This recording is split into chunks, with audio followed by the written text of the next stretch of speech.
Yo, I'm Brendan. Who is going to win the presidential election for 2024? Kamala Harris or Donald Trump? Now you can actually bet on your opinion of the outcome. This isn't about voting. This isn't about what you think should happen. This is about what you think will happen. Robinhood has added this to their actual mobile app now. They don't have it on their website. I'll show you that. And I'll show you what the terms and conditions are. If this looks sketchy, if this looks like it could be an okay thing for you to do if you want to speculate. And I may even place a little bet myself just to test it out for science. Let's go. So when you open the app right now, this is what you get. You can see it's 5 days until the actual election, and you can see the difference between Kamala Harris and Donald Trump. And significantly right here, they say this is not a poll or voting. Do not get this confused. We are betting on who is happening here. It's an event contract. It's offered by a part of Robinhood, and this is just us trying to bet to see who's going to win. It's a little speculation. It's for funsies, and you may win a little bit of money by doing this. That's it. If you click into it, you get this disclosure. It says it's an event contract disclosure. It involves significant risk, i.e. you're either going to win or lose. You know, it's basically a coin flip. And then there's an even deeper risk disclosure that we can go ahead and read, which of course I did. The forecast contract risk disclosure. It is a little bit weird that the very first thing they talk about is, if we go out of business, here's what's going to happen whenever we're bankrupt. It's like, okay, that seems weird.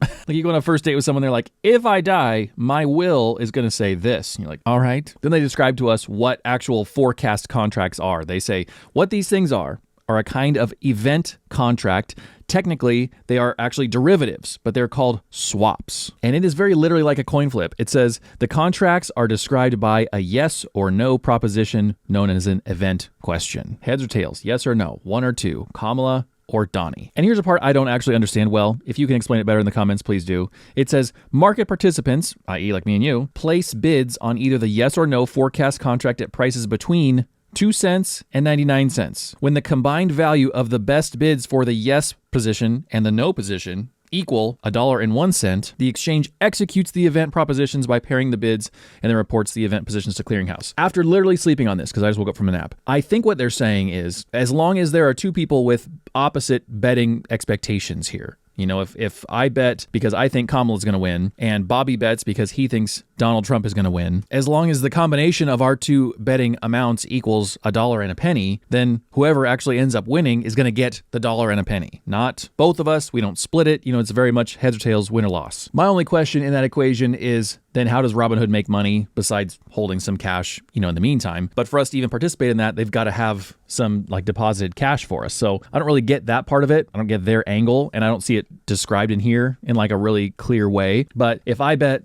$10,000 on Donald Trump going to win, and then I end up winning that, I guess I don't understand the return proposition either. So maybe it depends on the actual pricing of the contract, because if we go back to that first picture, it's saying a 44-cent bid for Kamala or a 58-cent bid for Donald Trump. So how would that work then? I'm guessing if it's a landslide and everybody thinks, let's say Donald Trump is going to win, then those bids would get really cheap because you're essentially just betting with the crowd. You know, you're one of the sheep. Everyone is thinking the same thing that you're thinking.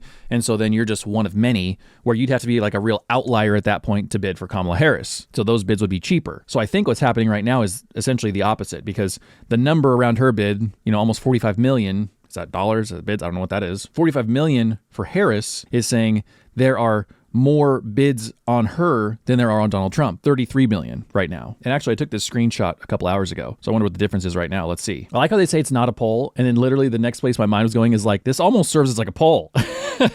Okay, so it's a little bit more of the same. Here, I'll do a screen recording so we can look at this together live. Kamala Harris is at 44.99 million now, where on my screenshot that I initially showed you, she's 44.92 million, and Donald Trump is 34.7 million. So actually, both of them have gone up in the numbers, but the pricing has changed a little bit. 43 cents for Kamala Harris, 57 cents for Donald Trump. Interesting. Looks like in the last few hours, a big change has happened for both of them. Like this little line graph has gone way down for Donald Trump because he was at 64 cents, and it's gone way up for Kamala Harris. And I honestly don't know what that means in terms of the pricing or the opinions changing that quickly, like as of today. A couple more facts and figures before we actually place a bet ourselves. So these forecast contracts, I think, are interesting to learn a little bit about. They're actually a type of derivative, and we don't talk about these very much. Like, I almost never talk about them. The general populace very rarely talks about them. But significantly, the other derivatives you've probably heard of are futures and options. And one of the main differences between this kind and those is that these have to be fully backed by collateral. They have to have money there sitting sitting and waiting for the outcome to happen,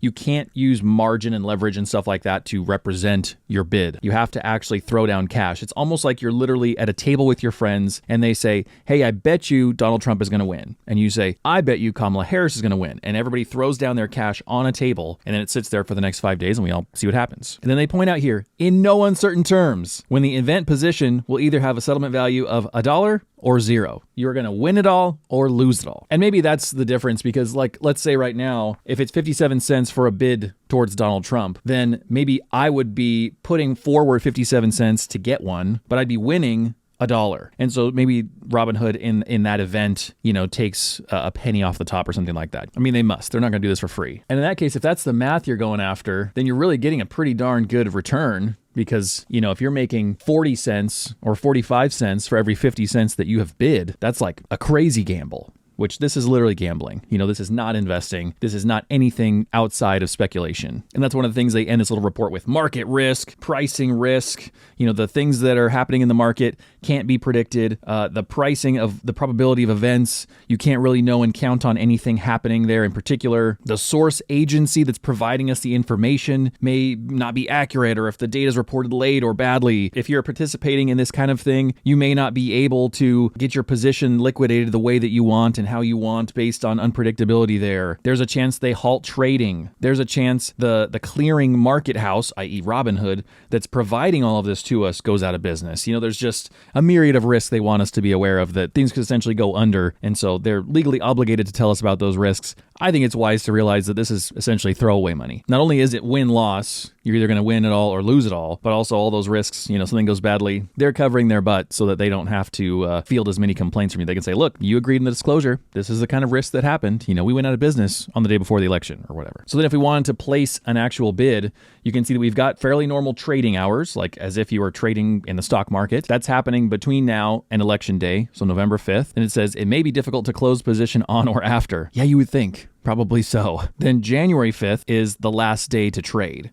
And so I don't know what that's going to look like. Like, how is this pricing going to change after election day when it should be pretty darn clear who's won or not? There shouldn't be a lot of question around that. I'm expecting there to be some doubts and some question around that because people doubt a lot of things nowadays. They doubt whatever system is in place that they disagree with so that they can try and illegitimize it. But by and large, we're going to have a result on November 5th of somebody seems like they've won. And they probably have, like 99% sure they have. So I think at that point, this pricing is going to get really skewed in one direction because it's going to be obvious who's won. Like, why bet anymore? But technically, January 5th is the last day to trade. Then January 7th, 2 days later, the contract resolves. So that means this will be decided. The official financial side of things will switch on. And that means the next day, January 8th, if you win, you get a payout. If you lose, lost it. All right, so now strictly by way of science, we're going to try and place a bid. If it's like a minimum of $100 or something, forget it. I'm not doing that. But let's say, for example, I'm going to bid that Harris wins. I guess I don't understand because it still seems like she's gotten more bids. She's got a bigger number here, 45 million versus 34 million, but her price is less. So my logic there in the beginning of her having more bids, no, I guess that makes sense. It still makes sense because if she's got more bids behind her,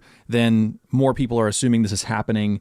So you're essentially going with the crowd and it's cheaper to go with the crowd. No, that makes less sense to me. Because if you're going with the crowd, why would you get a bigger payout? Because it says right here, get $1 for every contract you own if your candidate is certified in January and $0 if not. So I don't understand this pricing, but let's see if we can just buy like one contract. Oh, they're really asking a bunch of questions here. Now I'm approved to trade contracts. What happens if I try and buy somebody? Okay, these are all the people who are not allowed to actually trade this themselves. If any of these things on the list apply to you, you're not allowed to do this. They don't apply to me. I agree. There we go. Buy one at 45 cents. There we go. Includes 3-cent exchange spread. Okay, and then that's part of the structure that I think I kind of guessed correctly. In order to buy a yes contract, you must match with a buyer of the opposite side, which is the no contract. The spread is why you pay more to open. Robinhood doesn't take the spread. So we've got a 3-cent spread, a 1 penny commission, and I'll get $1 if she wins. Review, swipe up to submit. Wow. That's a weird thing to bet on the president. This is not a reflection of political affiliation, of my political, expectation of the outcome of anything. I just thought that my return would be better if I paid the smaller amount. I'm still trying to get the best returns. That's why I make videos, people. I'm trying to get the best returns in my life. Everything that we invest, I want the best returns out of. The best returns with a decent amount of risk. Obviously, if I really felt strongly about that, I would put a bunch of money there. But because I don't, and because I just wanted to experiment with you, I put $1 that way. Actually, less than $1. I put 47 cents in that direction. So come January 8th, we might be, 50 cents richer. Got to watch out because the burrito and race car budget would be going up in 2025. Thanks for watching this crazy video. Let me know your thoughts on it. I don't want to invite a big political, mosh pit in the comments section, but, you do you. It's the internet. I understand that can happen. The secret comment word for today is vote for obvious reasons. Get out there and vote. Take advantage of this right that we have, this gift that we can vote and choose who our leaders are. It's amazing. And until next time, I'll see you guys later. Bye.